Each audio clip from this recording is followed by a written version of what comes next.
اشرح لي صدري ويسر لي امري واحلل عقدة من لساني يفقهوا قولي. الحمد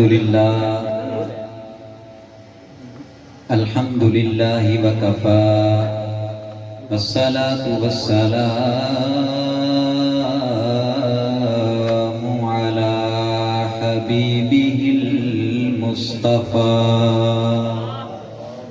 والسلام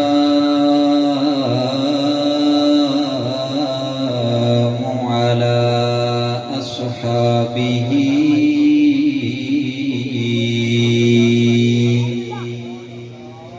والسلام على أصحابه وأهل بيته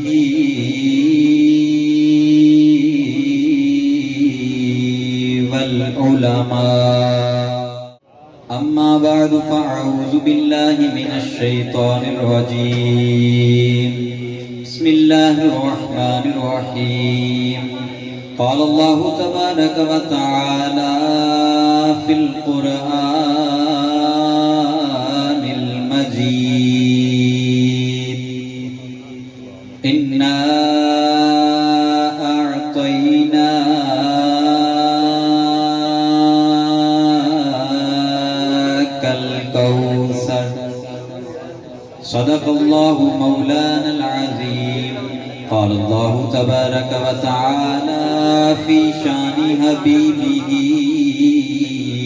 مخبرا: إن الله وملائكته يصلون على النبي يا أيها الذين آمنوا صلوا عليه وسلموا تسلیما. بآواز بلند مل کر میرے ساتھ پڑھیے: الصلاۃ والسلام علیک یا سیدی یا رسول اللہ. الصلاۃ والسلام علیک یا سیدی یا حبیب اللہ. الصلاۃ والسلام علیک یا سیدی یا نبی اللہ وعلی آلک وصحابک یا خاتم النبیین. سحر کا وقت تھا، معصوم کلیاں مسکراتی تھیں، فضائیں خیر مقدم کے ترانے گنگناتی تھیں. ابھی جبریل اترے بھی نہ تھے کعبے کے منبر سے کہ اتنے میں صدا آئی یہ عبداللہ کے گھر سے: مبارک ہو شہ ہر دو سرا تشریف لے آئے، مبارک ہو محمد مصطفیٰ تشریف لے آئے. اللہ عز و جل کی حمد و ثنا اور اس کے پیارے حبیب احمد مجتبیٰ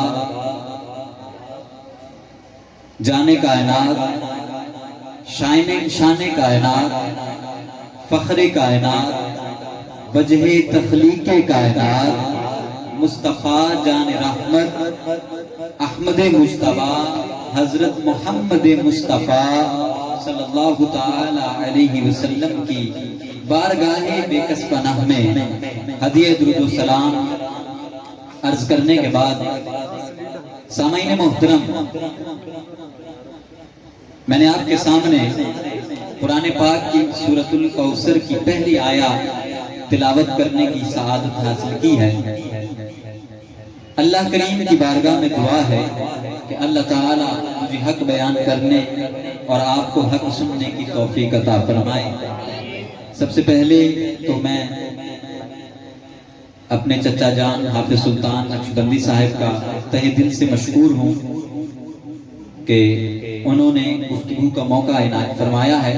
اللہ تعالیٰ ان کے علم میں، عمل میں، عمر میں، رزق میں، کاروبار میں برکتیں عطا فرمائے.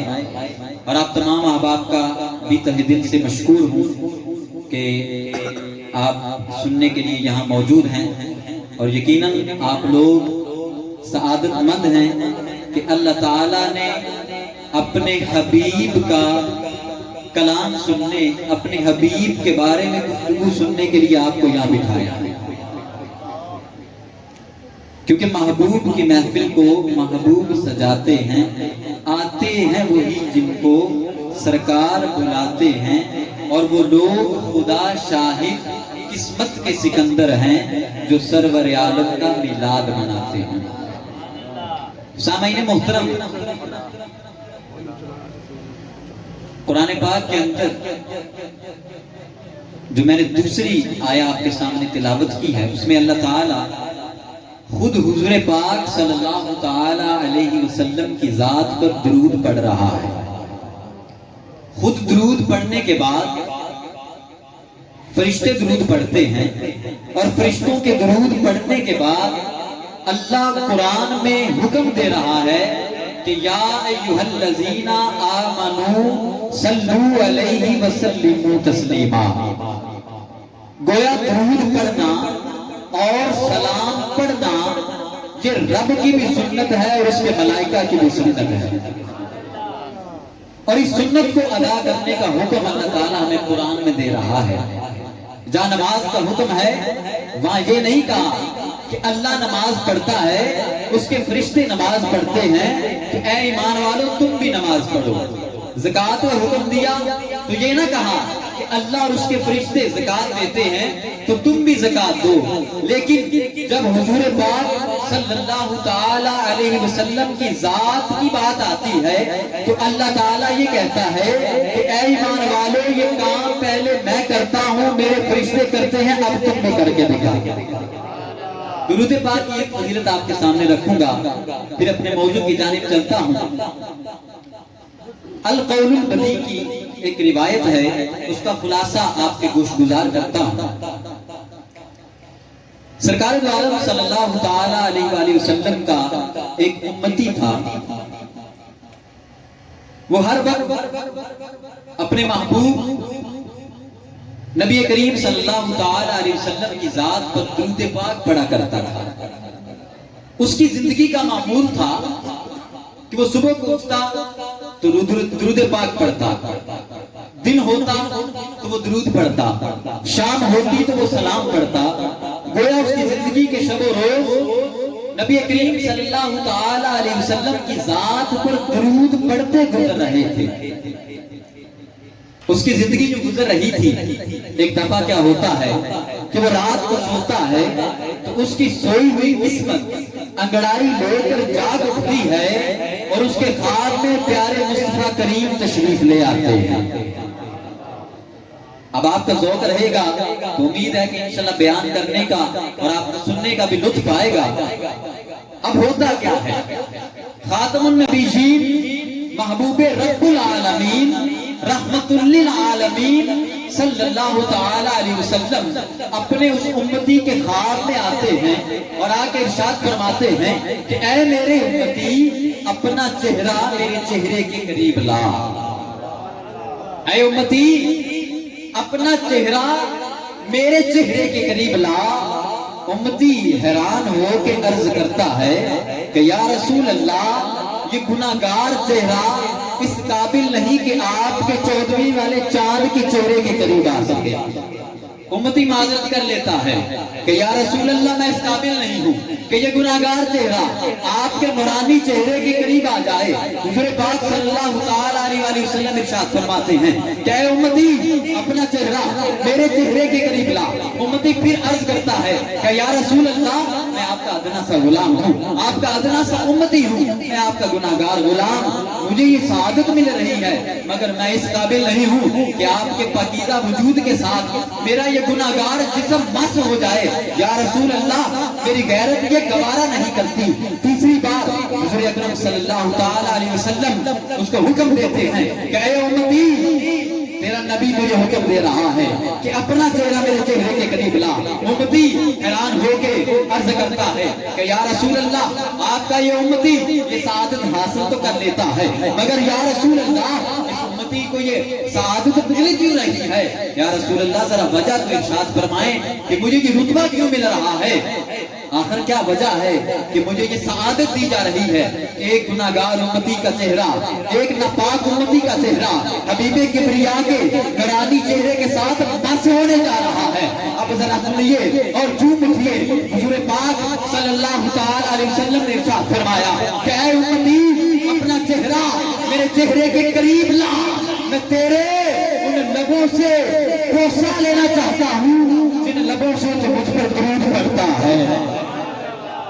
اے امتی، اپنا چہرہ میرے چہرے کے قریب لا، میں تیرے ان لبوں کا بوسہ لینا چاہتا ہوں جن لبوں سے تو مجھ پر درود پڑتا ہے، جن لبوں سے تو مجھ پر درود پڑتا ہے۔ تو پھر شاعر کیا لکھتا ہے؟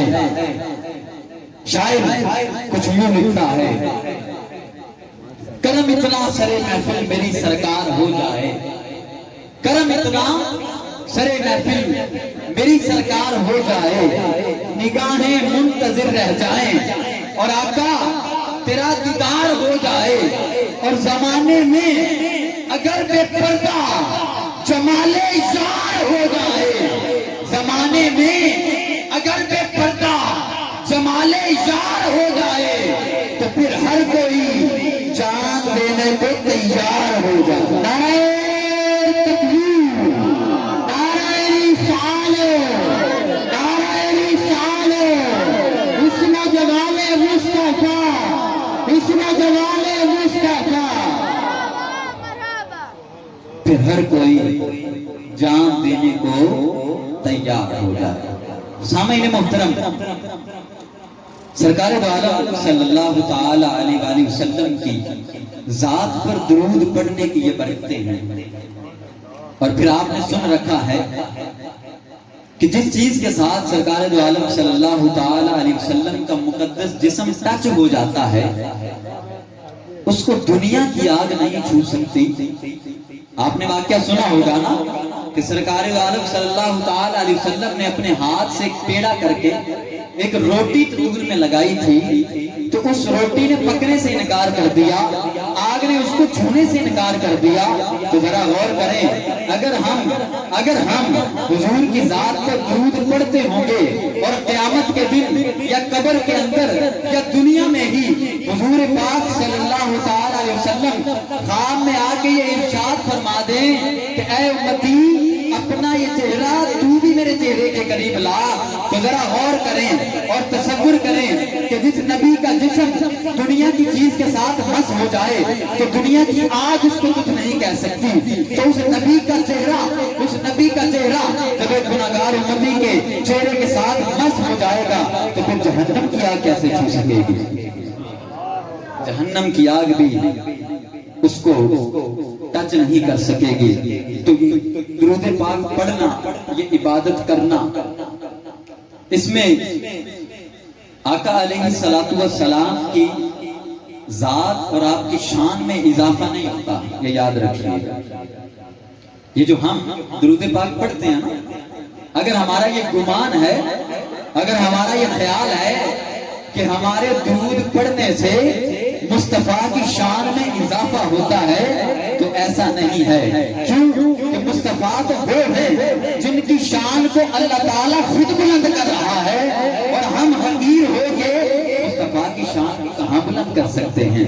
ہمارے اندر وہ ہمت ہی نہیں ہے، ہمارے اندر ہمارا وجود ہی ایسا نہیں ہے کہ ہم حضور پاک صلی اللہ تعالی علیہ وآلہ وسلم کی شان میں اضافہ کر سکیں۔ یہ اللہ تعالیٰ کا کام ہے جس نے قرآن میں کہہ دیا وَرَفَعْنَا لَكَ ذِكْرَكَ، اے محبوب، ہم نے خود رب ہو کے آپ کے ذکر کو کسی کے لیے نہیں، خود آپ کے لیے دنیا جہاں میں بلند کر دیا۔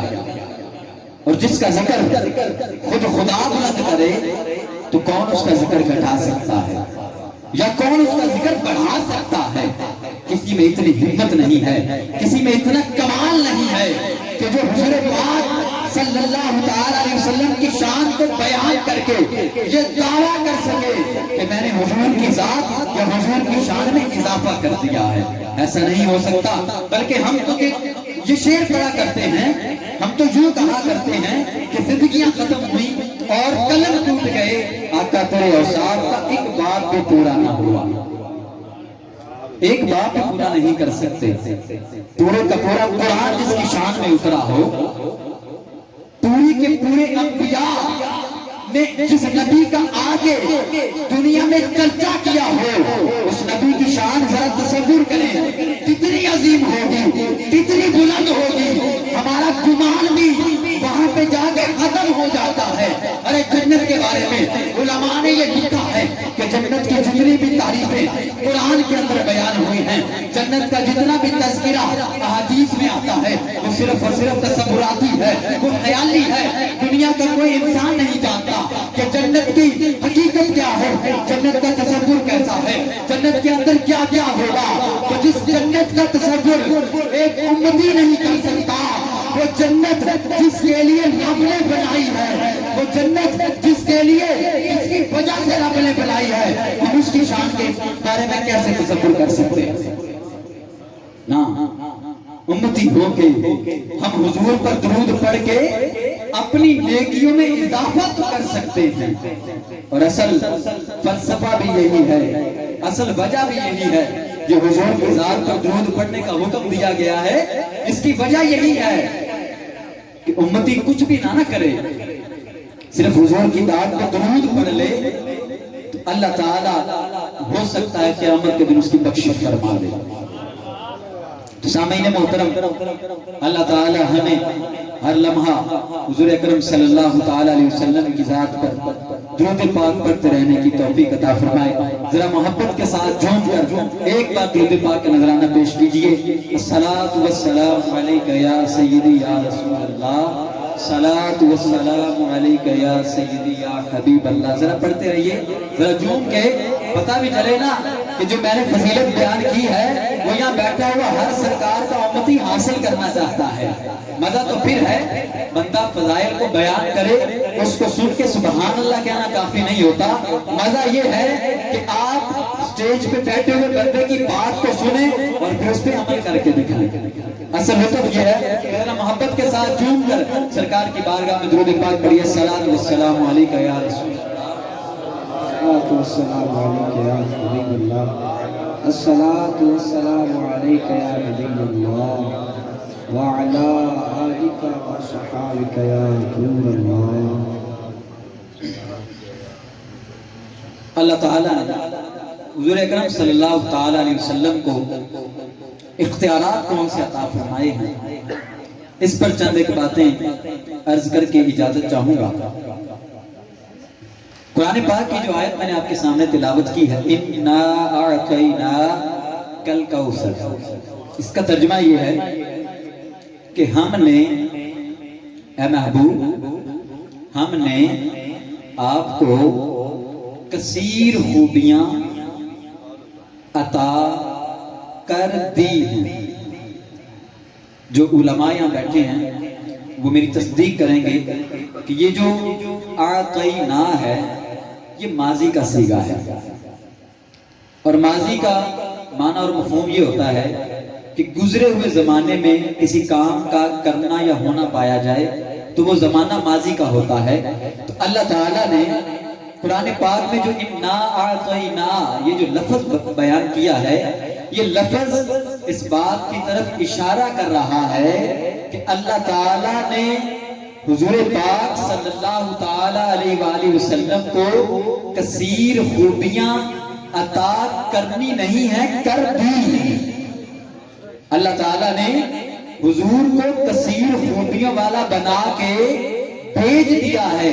جس طرح یہ ہے نا وَمَا أَرْسَلْنَاكَ إِلَّا رَحْمَةً لِلْعَالَمِينَ، تو یہاں بھی ماضی کا صیغہ ہے. اس کا یہ مطلب نہیں ہے کہ نبی آنے والے لوگوں کے لیے رحمت ہوں گے، نا.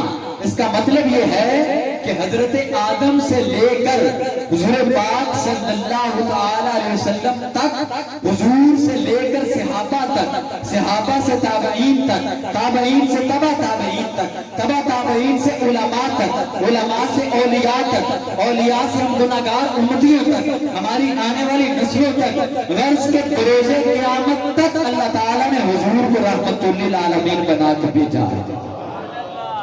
یہ رحمت للعالمین ایک خاص وقت کے ساتھ خاص نہیں ہے، یہ کسی معین علاقے کے ساتھ خاص نہیں ہے، بلکہ اللہ تعالیٰ نے ہر لمحہ حضور کو رحمت للعالمین بنا کے بھیجا ہے۔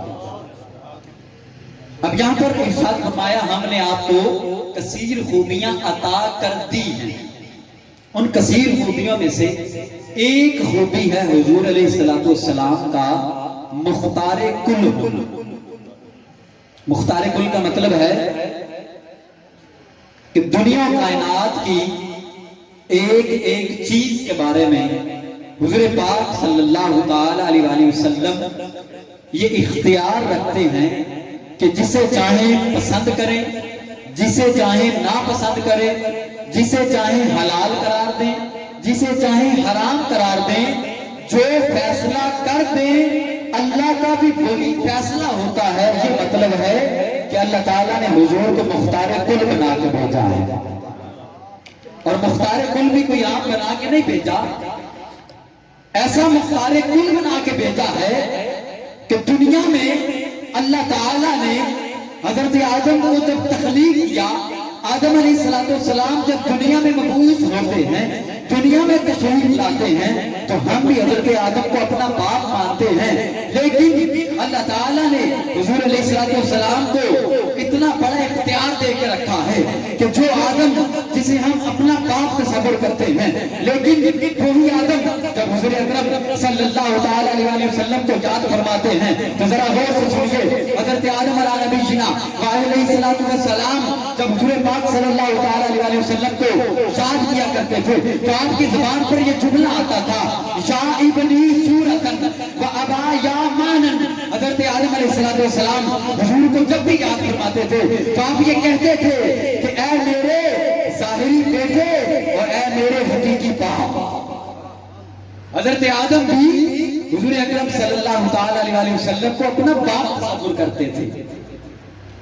یہ شان اور مرتبہ اور یہ اختیارات اللہ تعالیٰ نے حضور اکرم صلی اللہ تعالی علیہ وسلم کو دے کے دنیا میں بھیجا ہے، اور یہ اختیارات صرف مسلمانوں تک محدود نہیں تھے، بلکہ ابو جہل حضور پاک صلی اللہ تعالی علیہ وسلم کی بارگاہ میں کنکریاں لے کے ہاتھ میں مٹھی کے اندر بند کر کے کنکریاں لے کے حضور کی بارگاہ میں آ جاتا ہے اور آ کے کہتا ہے کہ اے محمد، اگر بتلا دو کہ میری مٹھی میں کیا ہے تو میں کلمہ پڑھ کے مسلمان ہو جاؤں گا۔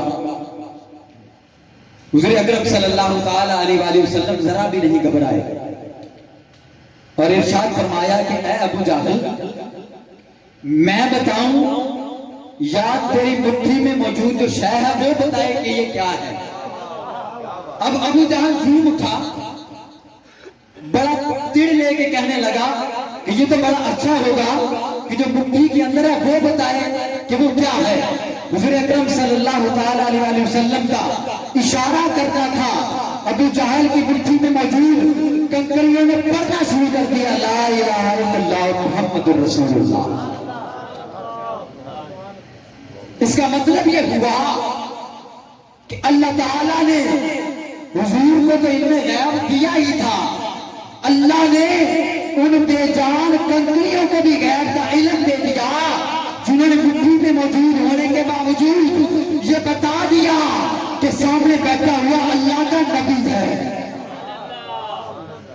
اللہ تعالیٰ نے ان کنکریوں کو بھی یہ سینس عطا کر دی کہ انہوں نے بھی حضور پاک صلی اللہ تعالی علیہ وآلہ وسلم کے ہونے، آپ کے موجود ہونے کا پتہ بتا دیا۔ اور پھر اختیار کتنا تھا، یہ میں وہ اختیار بتا رہا ہوں جو اللہ تعالیٰ نے حضور کی زندگی میں آپ کو عطا فرمائے تھے۔ ہم وہ بھی سنیں گے جب حضور دنیا سے چلے جاتے ہیں تو پھر کیا کیا ہوتا ہے۔ حضرت قتادہ رضی اللہ تعالیٰ عنہ حضور کے غلام ہیں، حضور کے امتی ہیں، بڑے پیارے صحابی ہیں۔ ایک جنگ کے اندر تیر لگتا ہے، حضرت قتادہ کی آنکھ باہر آ جاتی ہے۔ اب حضرت قتادہ حضور کے غلام ہیں، حضور کے امتی ہیں، وہ کسی حکیم کے پاس نہیں جاتے، کسی طبیب کے پاس نہیں جاتے، کسی ڈاکٹر کے پاس نہیں جاتے، بلکہ اپنی آنکھ کو اپنے ہاتھ میں رکھ کے حضور کے پاس آ جاتے ہیں۔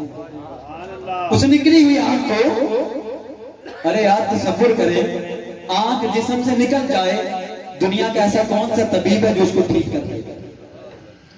امپوسیبل، یہ ممکن ہی نہیں ہے۔ لیکن حضرت قتادہ کیا کرتے ہیں، اپنی آنکھ کو ہاتھ میں رکھا ہے، حضور کی بارگاہ میں چلتے ہوئے آ رہے ہیں، آگے حضور کو ماجرا بیان کرتے ہیں۔ اب حضور علیہ السلام نے یہ نہیں کہا کہ اے قتادہ تو میری بارگاہ میں کیوں آیا ہے، وہاں کھڑے کھڑے اللہ سے کہنا تھا کہ وہ تیری آنکھ کو اٹھا کے تیری آنکھ میں رکھ دیتا، تو میرے پاس کیوں آ گیا؟ اب حضرت قتادہ رضی اللہ تعالیٰ عنہ حضور کے پاس جب آتے ہیں، حضور اکرم صلی اللہ تعالیٰ علیہ وسلم کیا کرتے ہیں، اپنا لعاب دہن نکالتے ہیں، حضرت قتادہ کی آنکھ پہ لگاتے ہیں، آنکھ کو اٹھا کے قتادہ کی بیلے پہ لگاتے ہیں، بیلے کو اٹھا کے حضرت قتادہ کی آنکھ میں رکھتے ہیں۔ جیسے ہی رکھنا تھا حضرت قتادہ کہتے ہیں رب کعبہ کی قسم، جیسے ہی وہ بیلا میری آنکھ میں آتا ہے، رب کعبہ کی قسم وہ آنکھ پہلے سے زیادہ روشنی ہو جاتی ہے۔ نعرہ تکبیر، نعرہ رسالت، عز و جلال مصطفیٰ، عز و جلال مصطفیٰ، عظمت و شان مصطفیٰ۔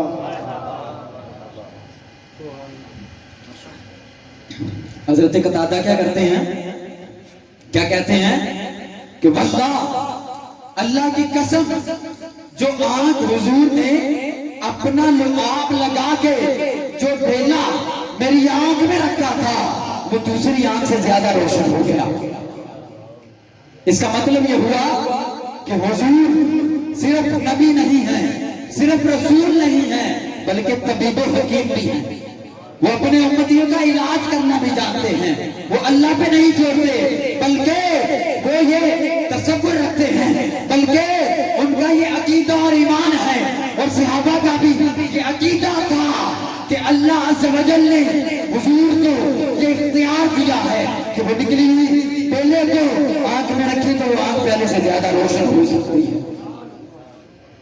آگے سنیے، حضور اکرم صلی اللہ تعالیٰ علیہ وسلم کے اختیارات صرف آپ کی حیات کے اندر محدود نہیں تھے، بلکہ دنیا سے جب چلے جاتے ہیں، حضرت ابوبکر صدیق کا دور ہے، ذرا غور سے سنیے، صدیق اکبر رضی اللہ تعالیٰ عنہ کا وقت وصال قریب آتا ہے، اب آخری وقت ہو اور بندہ وصیت کیا کر رہا ہے، سبحان اللہ، صدیق کو جو صداقت ملی ہے، صدیق کو جو صداقت ملی ہے وہ بھی صدقہ مصطفیٰ ہے۔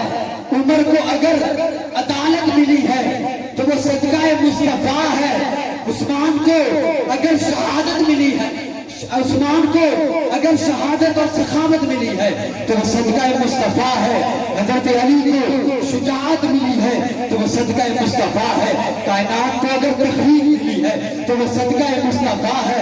چاند کو چاندنی ملی ہے تو وہ صدقہ مصطفیٰ ہے۔ اگر ستاروں کو روشنی ملی ہے تو وہ صدقہ مصطفیٰ ہے۔ اگر کائنات کا ذرہ ذرہ صدقہ مصطفیٰ ہے۔ حضرت ابوبکر صدیق کا وقت وصال قریب آتا ہے، اپنے صحابہ کو پاس بلاتے ہیں، اپنے ساتھیوں کو ساتھ لیتے ہیں اور وصیت کرتے ہیں کہ اے میرے دوستو، اے میرے ساتھیوں، اب میں دنیا سے جا رہا ہوں، تمہیں وصیت کر کے جا رہا ہوں کہ جب میری روح میرے تن سے جدا ہو جائے تو میرے جسم کو حضور پاک صلی اللہ تعالیٰ علیہ وسلم کے روضہ اقدس کے سامنے رکھ دینا۔ سبحان اللہ، صدیق اکبر کی کتنی خوبصورت وصیت ہے۔ کہا کہ ساری زندگی جس یار کے ساتھ یاری نبھاتا رہا ہوں، اب مرنے کے بعد بھی اس یار کے ساتھ رہنا چاہتا ہوں۔ ذرا سبحان اللہ بولے نا۔ صدیق اکبر کا تذکرہ ہو رہا ہے اور صدیق اکبر کے بارے میں ہمارا اعتقاد ہے کہ آپ افضل البشر بعد الانبیاء بالتحقیق حضرت ابوبکر صدیق۔ ہمارا یہ ایمان ہے کہ انبیاء کے بعد جو سب سے افضل ہستی ہے وہ صدیق اکبر رضی اللہ تعالیٰ عنہ کی ذات ہے۔ اب حضرت ابوبکر صدیق وصیت کر کے جا رہے ہیں کہ دنیا سے چلا جاؤں تو میرا وجود حضور کے دربار میں رکھ دینا، اگر تو اجازت مل جائے تو پھر مجھے حضور کے ساتھ دفن کر دینا، اگر اجازت نہ ملے تو پھر وہ سامنے جنت البقیع ہے، وہاں حبیب کے یار کو وہاں پہ دفن کر دینا۔ اب ان کا مثال ہو جاتا ہے، ذرا غور سے سنیے، بڑا خوبصورت منظر ہے۔ حضرت ابوبکر صدیق کا مثال ہوتا ہے، صحابہ نے آپ کو کفن دفن کر کے حضور اکرم صلی اللہ تعالیٰ علیہ وسلم کے روضہ انور کے سامنے رکھ دیا۔ جو میرے دوست مدینہ پاک کی زیارت کر کے آئے ہیں تو وہ جانتے ہیں کہ جب حضور پاک صلی اللہ تعالیٰ علیہ وسلم کی سنہری جالیوں والا وہ ایریا آتا ہے تو اس وقت ایمان کی حلاوت کیسے ہوتی ہے، ایمان کا تقاضا کیا ہوتا ہے اور ایمان کا جوش کیا ہوتا ہے۔ اصل ایمان کا پتہ تو تب چلتا ہے کہ جب ایک گنہگار امتی اپنے نبی کی بارگاہ میں جا رہا ہوتا ہے اور اب نبی کی بارگاہ میں وہ جا رہا ہے جو افضل البشر بعد الانبیاء ہے، حضرت ابوبکر صدیق کے جسد اقدس کو صحابہ اٹھا کر حضور کے روضہ انور کے سامنے رکھ دیتے ہیں۔ اب ہوتا کیا ہے، حضور اکرم صلی اللہ تعالیٰ علیہ وسلم کا جو دروازہ مبارک ہے وہ یک کھلتا ہے اور اندر سے یہ آواز آتی ہے ادخلوا الحبیب الی الحبیب فإن الحبیب مشتاق الی الحبیب، کہ یار کو یار سے ملا دو، یار اپنے یار کی آمد کا انتظار کر رہا ہے۔ نعرہ تکبیر، نعرہ رسالت، نعرہ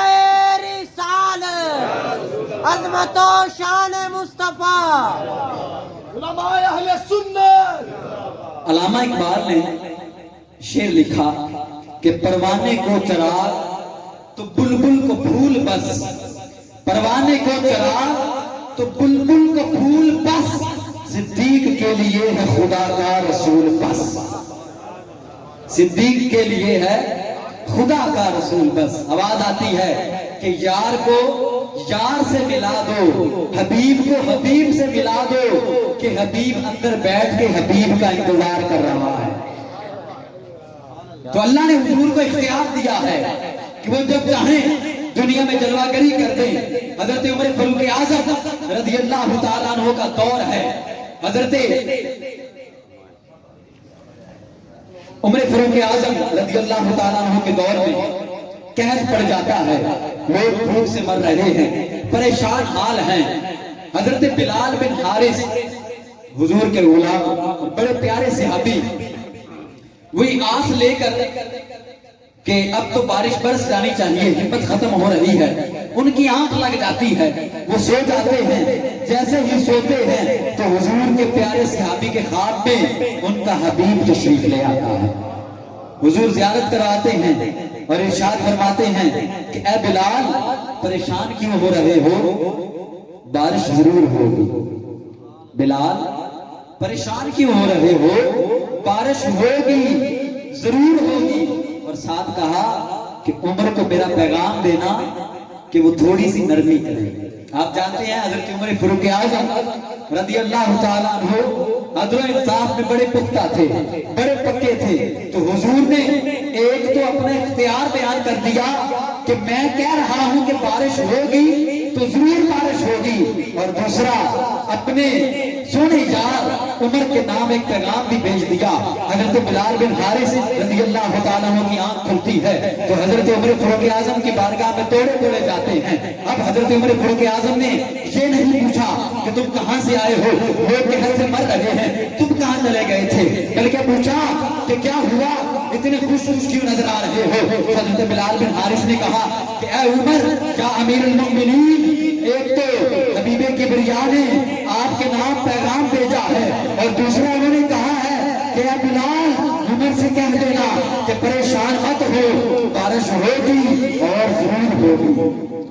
اب عمر نے یہ نہیں کہا کہ اے بلال دلیل لاؤ، دلیل لاؤ تو تم کس دلیل سے کہہ رہے ہو کہ حضور نے یہ کہا ہوگا، بلکہ فاروق اعظم رضی اللہ تعالیٰ عنہ کی آنکھوں سے زارے قطار آنسو جاری ہو جاتے ہیں اور حضور کو یاد کر کے رونے لگ جاتے ہیں۔ پتا چلا کہ اللہ تعالیٰ نے حضور کو یہ اختیار دیا ہے کہ وہ جب چاہیں اشارہ کریں بادل بارش برسانا شروع کر دیں۔ حضرت عثمان غنی رضی اللہ تعالیٰ عنہ کو جب بلوائیوں نے حراست میں لے لیا اور آپ اپنے کمرے میں بیٹھے ہوئے تھے تو حضرت عثمان غنی رضی اللہ تعالیٰ عنہ حضرت عبداللہ بن سلام رضی اللہ تعالیٰ عنہ حضرت عثمان سے ملنے آتے ہیں، ان قریب ان کو شہید کر دیا جائے گا۔ تو حضرت عثمان حضرت عبداللہ بن سلام سے کیا کہتے ہیں، کہتے ہیں کہ میرے یار ایک خوشخبری سنو، میں ابھی سویا تو میرے خواب میں حضور اکرم صلی اللہ تعالی علیہ وسلم تشریف لائے.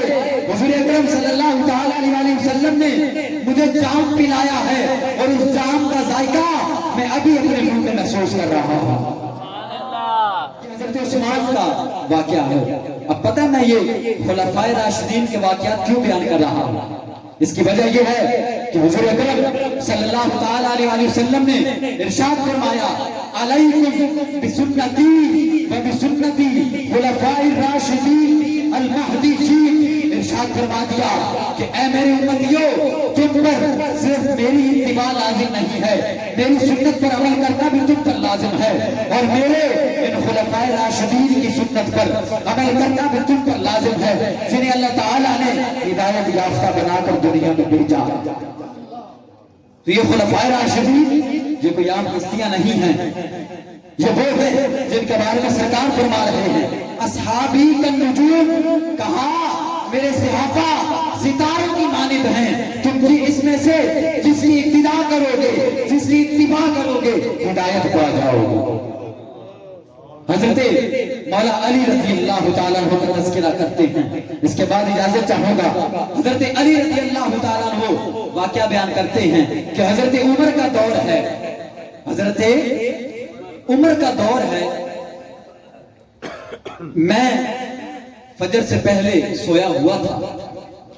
حضور اکرم صلی اللہ تعالی علیہ وسلم میرے محبوب وجہ تخلیق کائنات شاہ موجودات مصطفیٰ جان رحمت میرے خواب میں تشریف لاتے ہیں.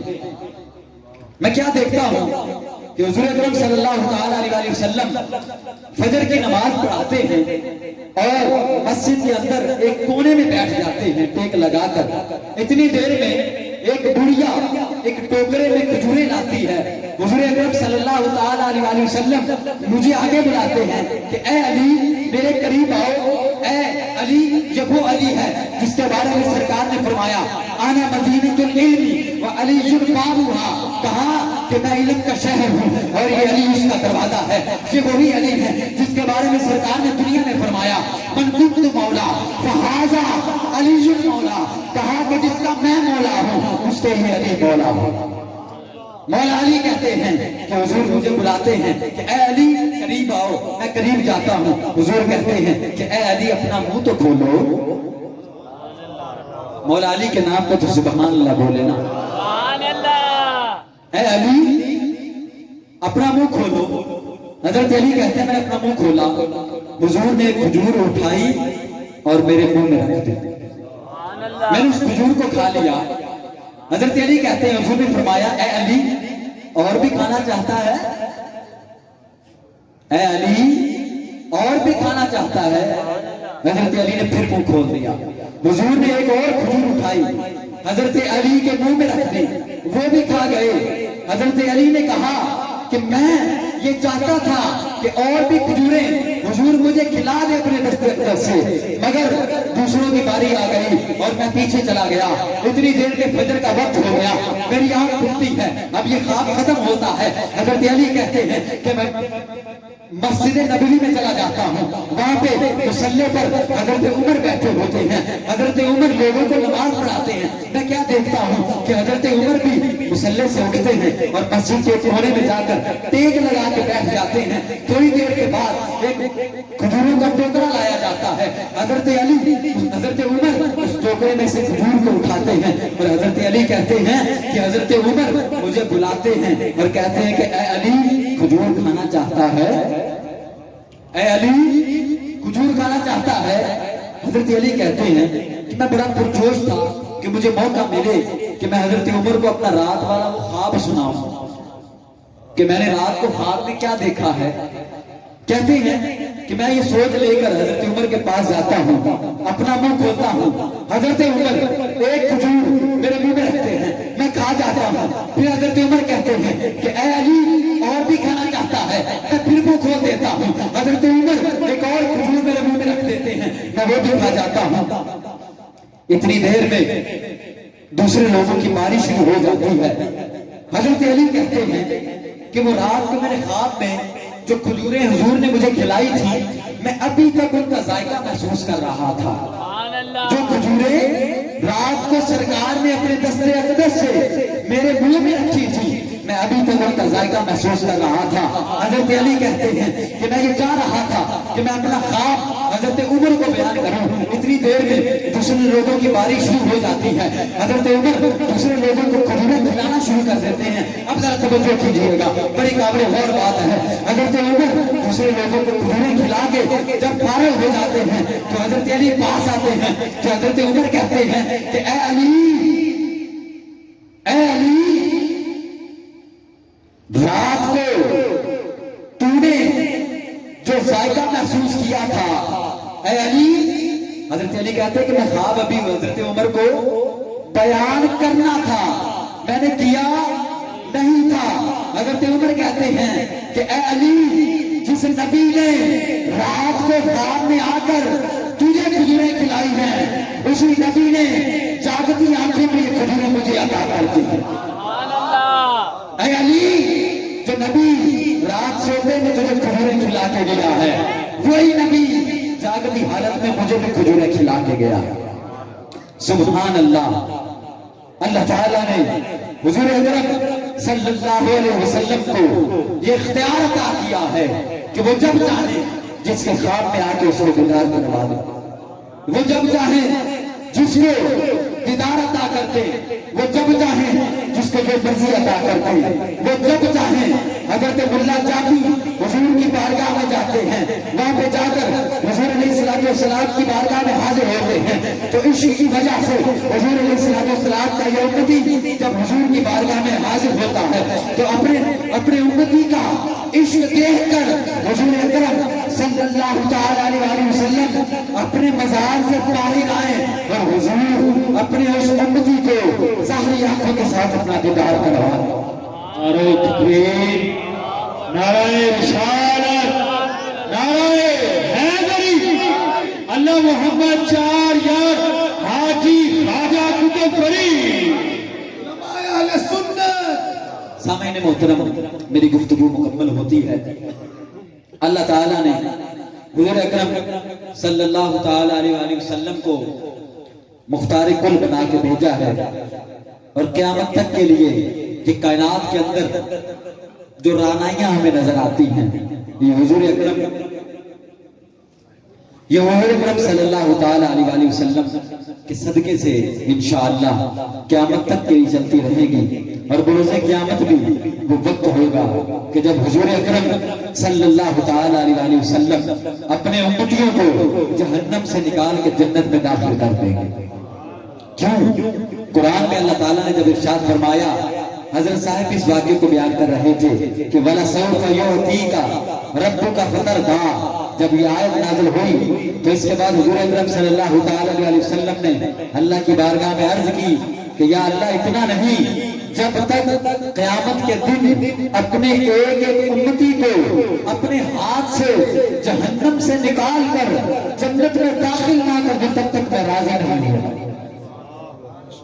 سامعین محترم، اللہ تعالیٰ نے حضور اکرم صلی اللہ تعالی علیہ وسلم کو بڑی کمال کی شان عطا فرمائی ہیں۔ ہم اگر ساری زندگی حضور کا تذکرہ کرتے رہیں تو زندگیاں ختم ہوئیں اور قلم ٹوٹ گئے، آقا تیرے اوصاف کا ایک باب بھی پورا نہ ہوا۔ آخر میں ایک پیغام آپ کے لیے چھوڑ کے جا رہا ہوں۔ یہ جو سورہ کوثر ہے، شاید کبھی آپ نے غور کیا ہو، اس کی پہلی آیت میں تو شان محبوب بیان ہوئی ہے، اِنَّا أَعْطَيْنَاكَ الْكَوْثَرَ، اور آپ لوگ جانتے ہیں کہ اس سورت کی صرف 3 ہی آیتیں ہیں، اور آخری آیت میں اللہ کیا پیغام دے رہا ہے؟ آخری آیت میں اللہ تعالیٰ نے ارشاد فرمایا، اِنَّ شَانِئَكَ هُوَ الْأَبْتَرُ۔ یہ بہت بڑا پیغام ہے ہمارے لیے، اور یہ اللہ تعالیٰ کا بہت بڑا اعلان ہے، یہ اللہ کا بہت بڑا حکم ہے جس پر حضور کے ان غلاموں کو عمل کرنا ہے۔ وہ حکم کیا ہے؟ اس آیت کا ترجمہ کروں گا تو امید ہے کہ آپ بات کی تہ تک پہنچ جائیں گے۔ اس آیت کا ترجمہ یہ ہے، اللہ تعالیٰ قرآن میں ارشاد فرما رہا ہے کہ اے محبوب، آپ کو تو ہم نے کثیر خوبیاں عطا فرمائی ہیں، مگر جو آپ کے دشمن ہیں، جو آپ کے گستاخ ہیں، وہ دنیا میں ذلیل و خوار ہو کے رہ جائیں گے۔ اے میرے نبی، اے میرے محبوب، آپ کی شانیں قیامت تک کے لیے اسٹیجوں پر بیان ہوتی رہیں گی. ممبروں پر بھی آپ کا تذکرہ ہوگا, میناروں پر بھی آپ کا تذکرہ ہوگا. جب اذان ہوگی تو میرے ساتھ تیرا تذکرہ ہوگا, جب کوئی نماز پڑھے گا تو میرے ساتھ تیرا تذکرہ ہوگا, جب کوئی کلمہ پڑھ کے مسلمان ہوگا تو جب تک وہ تیرا نام اپنے لبوں پہ نہیں لے کے آئے گا میں اس کا ایمان ہی قبول نہیں کروں گا. تو اے میرے نبی, یہ جو آپ کے گستاخ ہیں, یہ جو آپ کے دشمن ہیں, یہ جو آپ کے شان میں گستاخیاں کرتے ہیں, یہ بہت ابتر ہے, یہ بہت ذلیل و رسوا ہونے والے ہیں, ان کی دنیا کے اندر کوئی اوقات نہیں ہے. تو اللہ تعالیٰ نے اس آیت کے ذریعے ہمیں یہ پیغام دے دیا ہے, یہ بہت بڑا پیغام ہے. سامعین محترم, میری گفتگو کا جو مقصد اور جو منبع ہے, امید ہے کہ وہ آپ تک پہنچانے میں کامیاب ہو جاؤں گا. اگر یہ گفتگو آپ سننے میں اور اس پر عمل کرنے میں آپ میرا ساتھ دیں گے. سامعین محترم, اس صورت کے ذریعے ہمیں دو پیغام مل رہے ہیں. پہلا پیغام تو یہ ہے کہ دنیا کے اندر ہم نے حضور کا چرچا کرنا ہے. کس کا کرنا ہے؟ تیرا کاما میں تیری عید, کاما یا رسول اللہ, تیرا میلاد میں کیوں نہ مناواں یا رسول اللہ. تو چرچا کس کا کرنا ہے؟ اپنے محبوب نبی کا چرچا کرنا ہے. اگر شان بیان کرنی ہے تو حضور کی شان بیان کرنی ہے. اور یہ سورت ہمیں دوسرا پیغام دے کے جا رہی ہے کہ جو حضور کے گستاخ ہیں, صرف شان بیان نہیں کرنی ہے بلکہ حضور کے گستاخوں کو جواب بھی دینا ہے. ان کا جو کلا ہے وہ کما بھی کرنا ہے, ان کو نیست و نابود بھی کرنا ہے, ان کو دنیا میں ضرور و رسوا بھی کرنا ہے.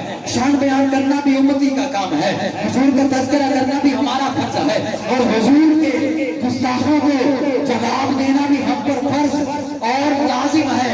کیوں کہ حضور نے ارشاد فرما دیا کہ لا یؤمن احدکم حتی اکون احب الیہ من والدہ وولدہ والناس اجمعین. کہا کہ تم میں سے کوئی بندہ اس وقت تک مومن نہیں ہو سکتا جب تک میں اس کو اس کے باپ سے, اس کی اولاد سے اور دنیا کی ہر چیز سے زیادہ محبوب نہ ہو.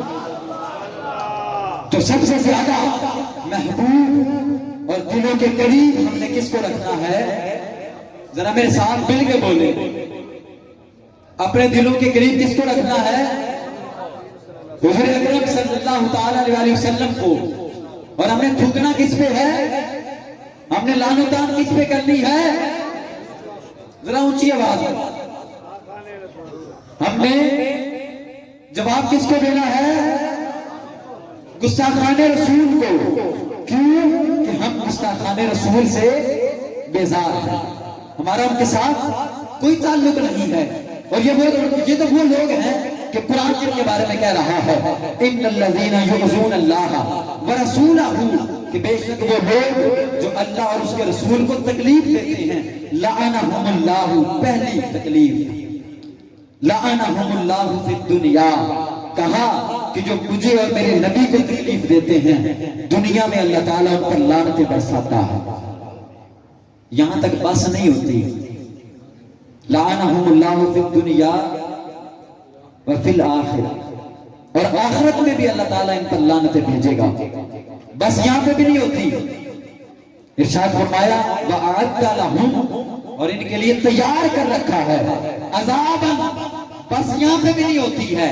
کلہ عذاب تیار نہیں کیتا بلکہ دنیا اور آخرت کے اندر ذلیل و رسوا کرنے والا عذاب تیار کر رکھا ہے. تو جو گستاخان رسول ہیں, جو حضور پاک صلی اللہ تعالی علیہ وسلم کی شان میں بے ادبی کرتے ہیں اور آئے دن اہل ایمان کے دلوں کو تار تار کرتے ہیں, تو انہیں ہمارا یہ کھلا جواب ہے کہ اے گستاخی کرنے والوں, تم جتنے چاہے مرضی خاکے بنا لو, تم جتنے مرضی خاکے بنا لو. خاکے تو خاکیوں کے بنتے ہیں اور میرا نبی تو نور بن کے آیا ہے. خاکے کس کے بنتے ہیں؟ خاکے خاکیوں کے بنتے ہیں. اور اللہ تعالیٰ نے میرے نبی کو نور بنا کے بھیجا ہے, اور عام نور بنا کے نہیں بھیجا بلکہ اپنے نور میں سے نور بنا کے بھیجا ہے, اپنے نور میں سے نور بنا کے بھیجا ہے. اور جس کو خود رب نور بنا کے بھیج رہا ہو، کون ہے جو حضور کی شان میں ہرزہ سرائی کر سکتا ہے؟ یہ 2 ٹکے کے لوگ ہیں، دنیا میں بھی ذلیل و رسوا ہو رہے ہیں، اور انشاءاللہ جب آخرت کا دن ہوگا تو تب بھی حضور پاک کی شان بلند ہوگی، حضور کی ذات بلند ہوگی، آپ کو سب سے زیادہ عزتیں اور بلندیاں اللہ تعالیٰ عطا فرمائے گا، اور یہ گستاخ، یہ رسول اللہ کے دشمن دنیا میں بھی ذلیل و رسوا ہو رہے ہیں، ہوتے رہیں گے انشاءاللہ عز و جل، مٹ گئے، مٹتے ہیں، مٹ جائیں گے آدھا تیرے، نہ مٹا ہے نہ مٹے گا کبھی چرچا تیرا، اور بتلا دو گستاخ نبی کو غیرت سنی زندہ ہے، بتلا دو گستاخ نبی کو غیرت سنی زندہ ہے، دین پہ مر مٹنے کا جذبہ کل بھی تھا اور آج بھی ہے، دین پہ مر مٹنے کا جذبہ کل بھی تھا اور آج بھی ہے۔